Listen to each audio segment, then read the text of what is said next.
చాలాసార్లు సినిమా టికెట్ల కోసం హీరోలకి పనేంటి, హీరోలు ఎందుకు రావాలి, అది మాకు ఇష్టం లేదు. మహా అయితే నిర్మాతలు రండి, ఒక ట్రేడ్ బాడీ రండి, మీ యూనియన్ రండి, మేము అది ఇచ్చేస్తాం.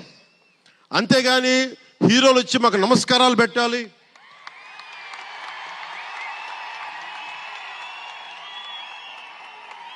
అంత ఒక లో లెవెల్ వ్యక్తులం కాదు మేము. దీన్ని ఎక్కడి నుంచి నేర్చుకున్నాం? స్వర్గీయ నటరత్న ఎన్టీ రామారావు గారి దగ్గర నుంచి నేర్చుకున్నాం. మహానటుడు, ఆయనని ఎంతమంది విమర్శించినా, కోటా శ్రీనివాసరావు గారు విమర్శించినా, ఆయన ఎప్పుడన్నా యాక్ట్ చేస్తే ఆయనతో పాటు ఏం బ్రదర్ బాగున్నారు అని చెప్పి చాలా గుండెలు నిండుగా పలికే వ్యక్తి మహానుభావుడు ఎన్టీ రామారావు. ఇంత తెలుగుదేశం పార్టీ ఎన్టీ రామారావు అన్ని